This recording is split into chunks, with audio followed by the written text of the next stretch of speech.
Shileshia and Erik Milligan, an Alabama couple who wanted to start a family, have come forward with their story. When Shileshia discovered that she had fertility issues, they decided to look into adoption, never suspecting it would cost them their dream.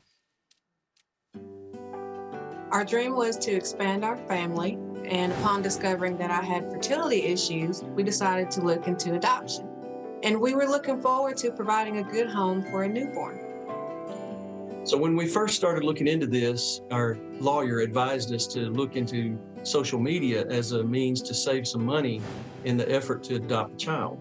And as we did that, we started joining several social media groups looking for expectant mothers who were ready to place their child for adoption. And so soon enough, we were contacted by a 16-year-old who was claiming to be pregnant and ready to place her child for adoption. So we contacted our lawyer to start connecting all the dots and proceed with the process. We began communicating with her online, and she told us this story about how she had been abused by her stepfather. He had impregnated her. She had no support. Her mother had passed away. Her brother was in jail. So she was searching for a safe home for her newborn baby. And so hearing this story, it really touched our hearts. And we felt for this girl, not only in her situation, but we wanted to be the parents for this child. But after counselors and investigators began talking to her and questioning her, they discovered that she really wasn't pregnant. And she wasn't 16, she was really 19. So this whole thing was a total scam. Joining me now in studio, Shileshia and Erik Milligan. Thank you so much for being here with us today.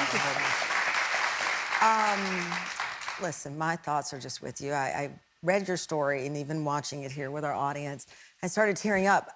I was at that point that you were at. Not sure if you were going to be able to conceive, and I remember seeing an adoption sign saying, you know what, let's look at this route. And that's where you were in your life, looking for options, Shileshia. Yep.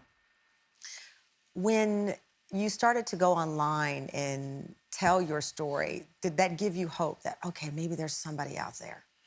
It did. I mean, because there were so many groups, that was kind of overwhelming at first, because like, wow, there's so many groups. Like, you know, which group do I join? Like, what are there different options, like different criteria for these groups? So at first it was a little bit overwhelming, but seeing that there were so many other couples in the same situation, other single people looking to expand their families in that same situation, it did give us hope, because like, well, you know, there are a lot of people in this position. Options, so right? yeah, there are options. Because that's a big part of it. People forget the expense, not only of fertility, but also adoption.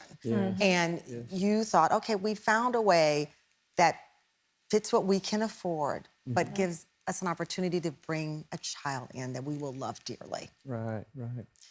When you heard from this individual who said, here's my story, here's who I am, what drew you in to her? My goodness, I mean, you heard the story. As ministers, we're not only looking to adopt a child, but you know, we're constantly looking to try to do what God wants us to do, and helping people is part of that. So you hear this girl's story and you think, man, this is horrible. So here we have an opportunity to do two things: to help this girl get out of that horrible situation, but then also accomplish the adoption that we were trying to do. So it seemed to be a win-win. So you thought you were helping, doing what you... Shileshia, were there things when you look back that now you realize were red flags? Looking back, like the story itself, like how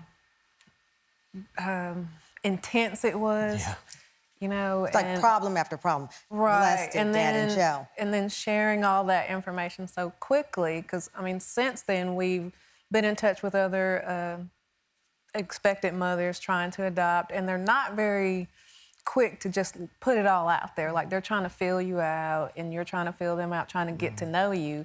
But with her, it was kind of like she just put it all out there. Like, this is what's going on. I have this situation, and it was intense. Like, you know, from 1 second to the next, it was always this intense thing going on. And that can be interpreted a couple of ways, right? Erik, it could speak to desperation. Correct. She's telling us all of this because she's desperate and she trusts us. We come from a good background, ministry, all of that. Right. And then, as we said, in hindsight, it's, wait a minute, why is this person telling me all of this and we don't even know her?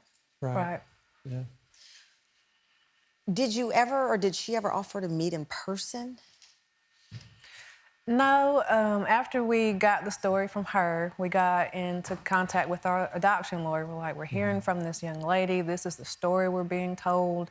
Of course, this was our first foray into adoption, so we had no prior experience talking to expectant parents or anything like that.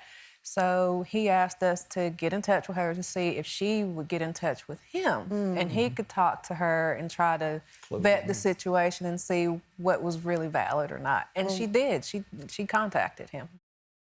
What did your attorney come back and tell you? After he talked with her, he came back with us and he said, I think it's a viable situation. Everything that, she told you, she's telling me, the same, her story hadn't changed.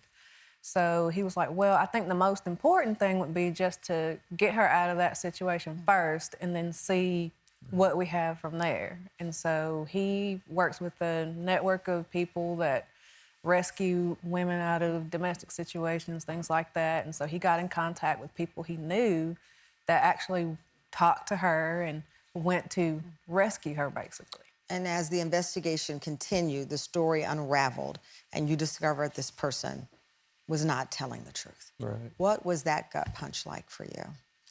Well, like we said before the break, you feel like you're going into a situation where this is somebody who genuinely needs rescuing, is in a horrible situation. Yeah. And we have an opportunity to help them and accomplish the adoption. I mean, your hopes are so high. Yeah. And then when we find out what the lawyer, through the course of events, we're hurt, we feel betrayed. I mean, it was rough. I know that you've not given up. You are still trying. You're working with a different agency and going a different route to protect you. What do you tell people now, Shileshia? As I said, you're hoping to get something, something special in your life, someone special in your life very soon. But what is your warning for other people? Do your research. Just ask Lots of questions. Lots and lots of questions. I think if I would have asked other adoptive parents or hopeful adoptive parents that had been in it for a little while, that maybe I could have got some more advice, like, maybe build a that solid, credible network of people. Mm-hmm. Well, I'm praying for you, and I hope that, I said in a couple of years, Erik said, no, this year, we are praying this year that we have our family expanded, and we're praying for you as well. Please stay in touch with us.